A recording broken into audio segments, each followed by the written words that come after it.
Waggoottan darbee potenshaala godinni kun qabu giddu galeessa godhatee xiyyeeffannoo addaa kennee irratti hojjechaa jira. Xiyyeeffannoo kan kennee hojjechaa jiru tokkoffaan ifin dura bu'uura misoomaati.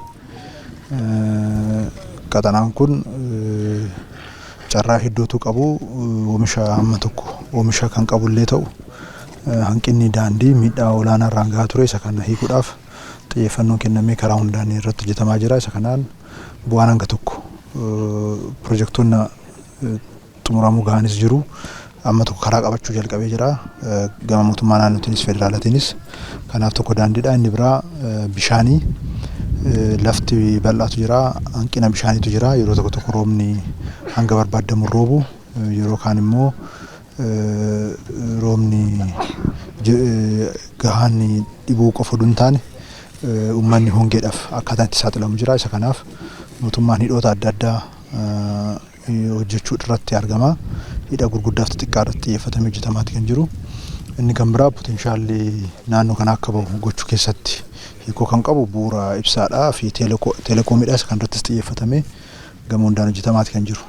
Kun hundi kan hojjetamuuf naannoo kanatti potenshaala baasuu dandeenyu potenshaala gurguddaa sadiitu jira. Tokkoffaan kan qonnaati. Qonna lafa bal'aadha. Godina kan keessa kan jiru hanga bal'ina lafaa isaati miti kan oomishaa jirru. Baddaa fi gammoojjii qaba. Hanga tokko badda daree gammoojjii qaba. Kana keessatti midhaan dibataa, midhaan dheedhii adda addaa oomishuun ni danda'ama. Buna bal'aa oomishuun ni danda'ama. Laayivstookii bal'aa qaba. Laayivstookii irratti hojii bal'aa hojjechuun ni danda'ama. Horsiisa horii irratti damma irratti hojii bal'aan hojjetamuu ni danda'a. Isa kana irratti xiyyeeffatamee inisheetivoonni bocamanii mootummaan irratti hojjechaati kan jiru. Isa kanaan hanga tokko bu'aan waggoottan darbe inisheetivootaan xiyyeeffatamee hojjetamuu isaarraa kan ka'e bu'aan amma tokko argamuu jalqabee jira jechaadha.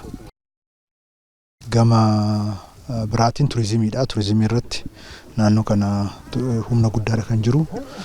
Keessattuu holqa Soofumar faana ol qabatee dirree Sheekanaa Huseen faana ol qabatee isa kana misoomsinee yoo jenne giddugala turizimii guddaa tokko Baalee faana walitti hidhamee Baalee bahaan giddugala turizimii guddaa ta'uu danda'a. Kanaaf giddugaloota lamaan daandiidhaan wal qunnamsiisu iddoo namoonni itti boqotan sagantaa dhaloota eda'amuutiin hojiin kitaaba dhaloota eda'amuu irraa galee argameen bajata dabalataa ramadameen mootummaadhaan naannootiin hojii bal'aan hojjetamaati kan jiru.